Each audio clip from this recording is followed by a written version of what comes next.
To the other major headline breaking today, the White House announcing for the first time U.S. ground troops, Special Operations Forces, will enter Syria. Of our U.S. the capability and capacity of our U.S. Special Operations Forces to be an important force multiplier anywhere around the world they're deployed. And the President does expect that they can have an impact in intensifying our strategy for building the capacity of local forces inside of Syria to taking the fight on the ground to ISIL in their own country. That has been the core element of the military component of our strategy from the beginning, building the capacity of local forces on the ground. That was the essence of the call that the President just completed with Prime Minister Abadi. The United States and our coalition partners have worked effectively with the central government of Iraq. They've got command and control of Iraqi security forces in that country, and because of training and advice and assistance that the United States and our coalition partners have been able to offer to those Iraqi security forces, we built up the capacity of Iraqi security forces to be more effective on the battlefield inside of Iraq. The situation in Syria is quite different. The United States and our coalition partners do not have a central government with whom we can partner. The Assad regime has lost legitimacy to lead that country for a variety of reasons. In fact, they've actually used the military of that country to attack innocent civilians.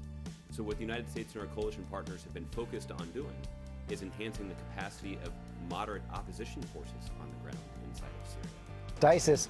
President Obama set to decide whether to put more troops closer to the battle, even on the ground in Syria. And ABC's chief global affairs correspondent Martha Raddatz in Washington with the details. Good morning, Martha. Good morning, George. The administration is weighing a number of options that could expose our troops to more danger. One option is using forward air controllers on the ground to call in airstrikes. That makes it easier to find and confirm targets. And the Washington Post is reporting this morning that the president will also consider putting a small team of special operations troops on the ground in Syria with those moderate Syrian rebels to advise and assist, George. And Martha, this comes after the death of one of those troops in that raid on the ISIS prison last week. It wants American boots on the ground. It wants to fight us. How do we know that? They told us. In Arabic, from one of their audio messages last September, a spokesman said, and I quote, "Mobilize your force, roar with thunder, threaten whom you want, plot, arm your troops, prepare yourselves, strike, kill, and destroy us. This will not avail you. You will be defeated. And importantly, are America and its allies from amongst the crusaders and the atheists unable to come down to the ground? Oh, we're able, but we know better.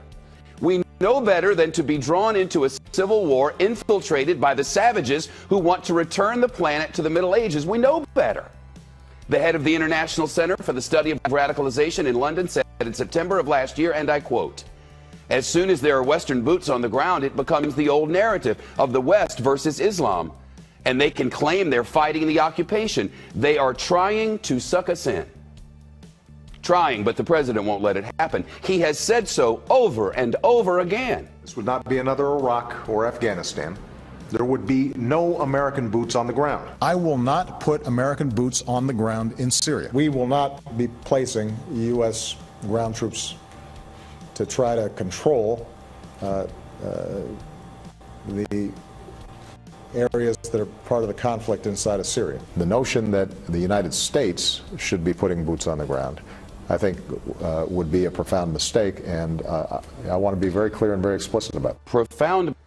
Now, what the president could not let happen, what ISIS begged to happen, is happening, as Josh Earnest informed us just hours ago.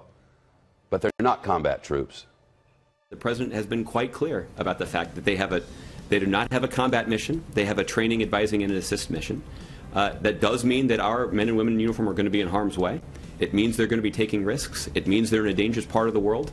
And it means that we owe them a debt of gratitude. But they're not combat troops, just as the American who was killed when he ran to the gunfight in an ISIS hostage rescue in Iraq last week was not in combat.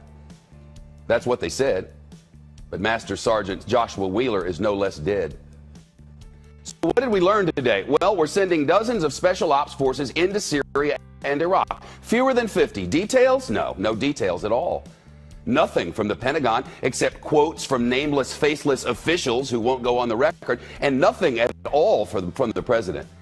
He found the cameras very well last year and the year before to tell us repeatedly no boots on the ground. But now that he's changed his mind, he sends Josh Earnest out to tell us almost nothing, except that this won't be a game changer as we help local opposition fighters battle ISIS, that Syria can't be solved militarily ever.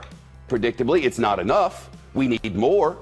But there won't be a vote as required by the Constitution. There won't because of politics. Most members don't want to be on the record on this. They'll complain mightily, but they won't do their duty to us, the people, engage in a debate and take a vote. An honest member will tell you that. While the Congress should step in, Shep, I think the one thing on which everyone in this town and indeed everyone in this country agrees is that it would be better if Congress were to step in.